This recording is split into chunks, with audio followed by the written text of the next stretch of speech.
الفيديو ده مهم جدا لو انت موزع او دي جي وعندك اغنيه لايف او عندك اغنيه عاديه محتاج انك تظبط التيمبو بتاعها بحيث ان انت تبتدي انك تلعب الالات بتاعتها، او عندك اغنيه عايز تعمل ليها كفر ومحتاج انك تعرف التيمبو. وخصوصا تركيزنا هيبقى الاكتر مع حاجه تكون ملعوبه لايف وما بيكونش التيمبو بتاعها ديجيتال فبيكون في فروقات. فاحنا دلوقتي في الفيديو ده هنتكلم عن احنا ازاي ان احنا نظبط الموضوع ده ونقدر ان احنا نظبط التيمبو بتاعها ونقدر ان احنا نضيف فيها ايقاعات او نضيف المزيكا اللي احنا عايزين ان احنا نضيفها. وتابع معايا الفيديو لو انت كنت مهتم بالموضوع ده، وما تنساش ان انت تعمل سبسكرايب ولايك وتشير الفيديو مع حد من صحابك يكون مهتم بنفس الموضوع. يلا بينا. اول حاجه تعالوا نتكلم عن اغنيه ملعوبه ديجيتال ومحتاج ان انا اعرف التيمبو بتاعها بسهوله. فانا قدامي بيكون طريقتين، يا اما ادوس هنا على التيمبو بعد كده اختار تيمبو تابر وابتدي ان انا اشغل المزيكا واخبط التيمبو بحيث ان انا اقدر اوصل للتيمبو المظبوط بتاعها. وتعالوا نجرب الطريقه دي.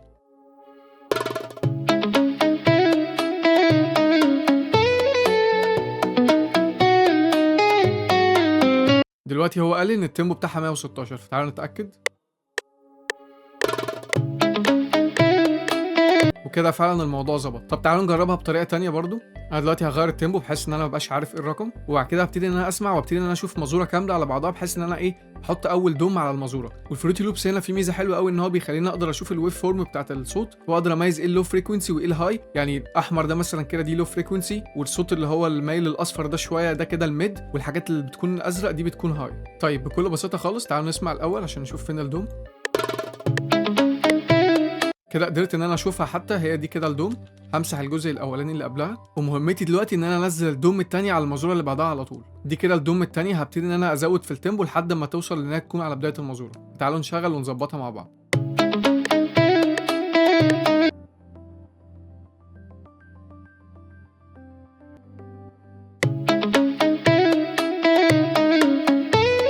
بس طبعا ده تراك دلوقتي ديجيتال فسهل جدا ان انا اعرف التيمبو بتاعه، لكن في حاله اللايف الموضوع بيبقى صعب شويه. احنا دلوقتي عندنا اغنيه خليجي لايف والتيمبو بتاعها مش متظبط، فاول حاجه لازم اعرفها لازم اعرف المتوسط بتاع التيمبو بتاعي. يعني انا المفروض دلوقتي بيكون عندي رقمين، رقم قليل وده اقل حاجه هم بيوصلوا لها في التيمبو، واعلى رقم. مهمتي ان انا امسك الرقم اللي في النص بالظبط. فيلا بينا تعالى نشوف مع بعض. غار اللي بالحلة عين غار اللي بالحلة. طيب انا دلوقتي لقيت ان التيمبو بيتراوح ما بين ال 81 وما بين ال 84، فممكن ناخد المتوسط بتاعهم اللي هو 83 ونبتدي احنا نظبط عليه. اول حاجه هعملها ان انا برضو بنفس الطريقه هبتدي اشوف الدوم فين بحيث دي ان هي تكون بدايه المزوره بتاعتي. غار اللي بالحلة عين غار اللي بالحلة. كده خلاص انا ظبطت اول دوم، ومهمتي دلوقتي ان انا ابدا انزل الدومات مع بدايه كل مزوره بحيث ابقى كونت موازير كلها متظبطه. غار اللي بالحلة غار اللي بالحلة. غار اللي بالحلة غار اللي بالحلة.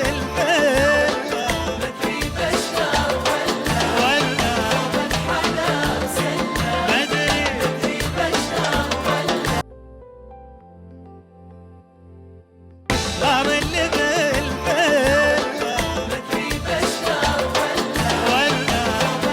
فهبتدي ان انا اشتغل بنفس الطريقه على بقيه الاغنيه. طيب انا دلوقتي عشان اتاكد ان الموضوع مظبوط هحط ايقاع من عندي واركبه فوق اللي حصل ده بحيث ان انا اتاكد ان الدنيا ان هي تكون مظبوطه، وبرده انا غرضي ان انا اضيف حاجات فوق الاغنيه دي. اوكي فتعالوا نسمع الاول الايقاع عامل ازاي. يلا بينا نسمع مع المزيكا. عين غار اللي بالحلة.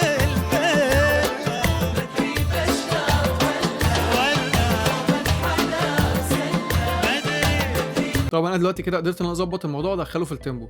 المفروض ان انا اشتغل بنفس الطريقه دي على بقيه التراك. طيب تعالوا في طريقه تانية برده ممكن اوريها لكم. والفروتي لوبس في ميزه كده، وبرده الميزه دي موجوده في برامج توزيع تانية، ان انا بقدر ان انا افصل الستيمز بتاعت الاغنيه. فانا دلوقتي قادر ان انا اخرج الدرامز لوحده والبيز والمزيكا والفوكالز. عشان اعمل الحركه دي هدوس هنا، بعد كده ادوس اكستراكت ستيمز فروم سامبل، وبعد كده بختار كل الحاجات، بعد كده بدوس اكستراكت. هو كده خلاص خلص. وميزه الحركه دي ان هي بتخليني ان انا اقدر ان انا اشوف كل جزء لوحده من الصوت. بس في عيب واحد، ان انا لما اجي اقطع لازم اقطع في الاربع تراكات مع بعضهم عشان خاطر يظبطوا كلهم في نفس المكان. وانا بكل بساطه دلوقتي قادر ان انا اشتغل مثلا على البيز، يعني كل نوت البيز ان هي المفروض ان هي تنزل مثلا مع بدايه الموازير، فبكل بساطه هبتدي ان انا ارحل كده. ممكن ابتدي ان انا اشتغل على البيز واظبط منه الموضوع، بس هضطر ان انا اقطع كل الجمل بحيث ان انا اظبط عليها.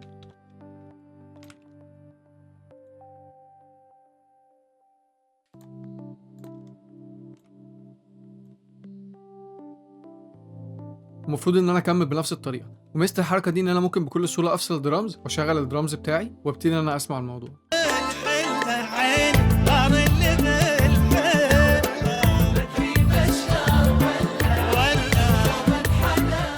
وبكده نكون وصلنا لنهايه الفيديو. اتمنى يكون الفيديو عجبكم، ما تنسوش ان انتوا تعملوا سبسكرايب ولايك وتشير الفيديو مع حد من صحابك يكون مهتم بنفس الموضوع، وان شاء الله اشوفكم في فيديو جديد.